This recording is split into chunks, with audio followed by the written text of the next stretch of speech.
One thing all really good birders have in common is that they know how to recognize birds. Sounds obvious, right? But what you may not know is that experts actually key into 4 characteristics to identify birds. That's right. Those 4 keys to identification are size and shape, overall color pattern, behavior, and habitat. When experts use these to identify birds, they're able to identify more birds and they're able to identify them more often. And with some practice of these 4 keys, you'll start looking at birds differently. If you do, we promise you'll become a better birder. So if you've ever wondered how that hotshot birder is able to identify a bird as it flies by quickly, well, we're going to let you in on their little secret. In this installment of Inside Birding, we're going to cover the first key to identification, size and shape. If there's one thing I wish I knew when I was starting out, it'd be the importance of using size and shape to identify birds. Like most people, I began by focusing on field marks and plumage details. But what I didn't realize is how variable plumages can be, especially as they change from one season to the next. While field marks can be helpful, it's not actually what most experienced birders use to identify birds. We actually identify birds in the same way we identify things we see every day. So think of it this way. When you see a friend or family member from a distance, you recognize them not by a detail like their eye color or their hairstyle, but by their overall appearance, their height, their build, that sort of thing. So if you can apply the same technique to birding, you'll be able to identify birds as easily as you recognize your friends.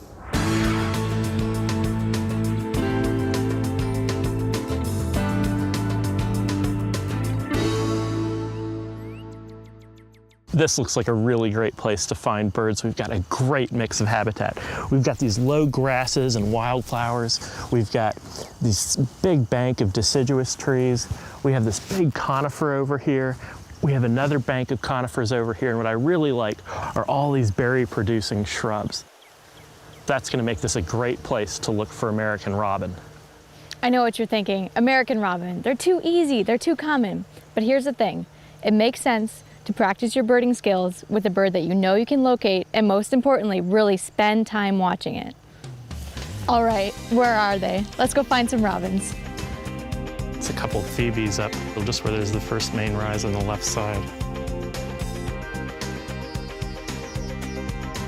Hearing some chickadees up there. Oh, there's a pretty sweet waxwing.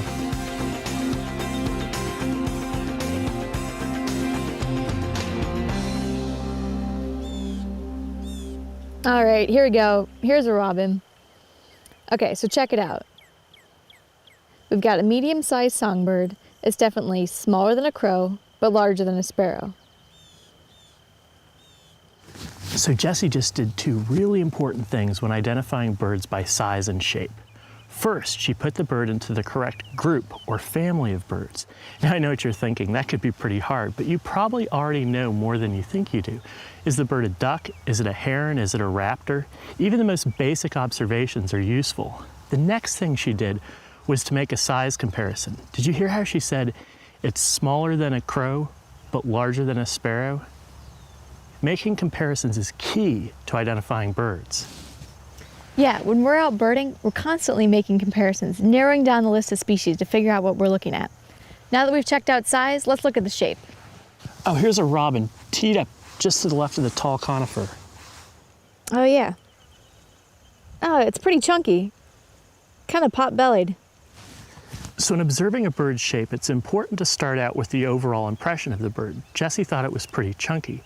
The next thing she'll do is key in on those parts of the bird that are most useful for identification. The head, the bill, the length of the wings, and the length of the tail. All the while, she's constantly making comparisons with the bird she sees to what she already knows.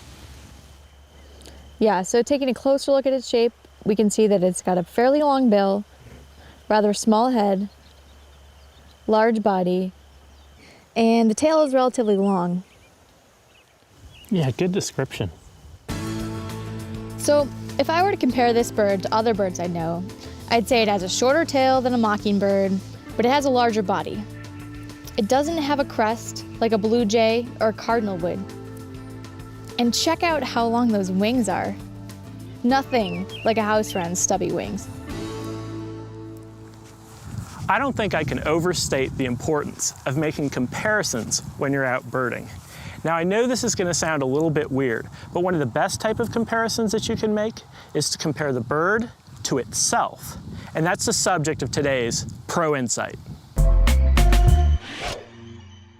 Comparing an individual bird's body parts with one another, for example, the length of the wings relative to the length of the tail, can be a particularly good way to identify birds that appear very similar. A perfect example of this, hairy and downy woodpecker. Here's what we're talking about. We have a hairy woodpecker on the side of a feeder. Now we have a downy woodpecker on the side of the same feeder. In both cases, they're males. You can tell by the red on the top of the head. And just for comparison, now we have a female downy woodpecker, no red on the back of the head. You can see how confusing these two species can be. They really look very similar to each other. Now let's take a closer look at a couple of still images. Here on the left, we have a downy woodpecker, and on the right, a hairy woodpecker. Again, it's really easy to see why these species are commonly confused. But when you have them right next to each other, like we do now, the first thing that really jumps out is how much larger the hairy woodpecker is. The problem, of course, is that we'd never see birds like this in the field. So what we're going to do is compare the bird to itself. Let's zoom in and see what I'm talking about. Here on the downy woodpecker, the length of the bill is clearly shorter relative to the width of the head. If you were to take the bill and rotate it 180 degrees, the bill would barely extend past the eye.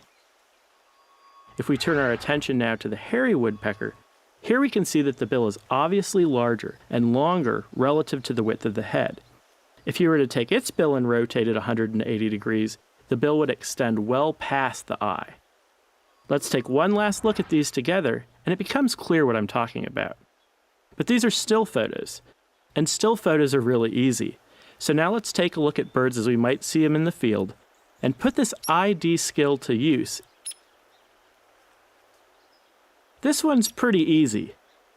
Again, look at how large the bill is. If you were to rotate that 180 degrees, it would clearly go beyond the eye. Any guesses? That's right, hairy woodpecker. Now we have a bird as I tend to see them in the field with a lot of vegetation between me and the bird.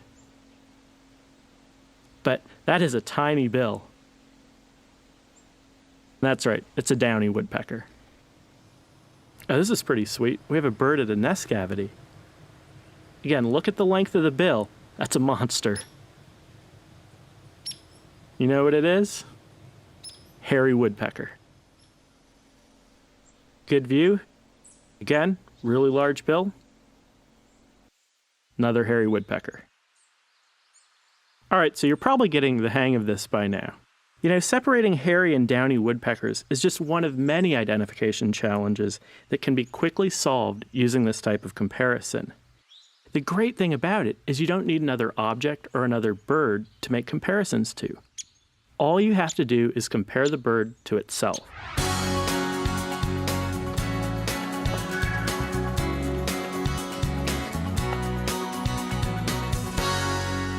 Whether we're looking at a bird's overall structure or we're comparing individual parts of a bird, we use size and shape more than anything else to identify birds. So to recap, the first thing you want to do when you find a bird is figure out what group or family the bird belongs to. Next, take a look at its overall size and shape and make comparisons to birds you already know. And finally, if you get a good read on the bird, take a look at the body parts and look at their size and shape and see how they relate to one another.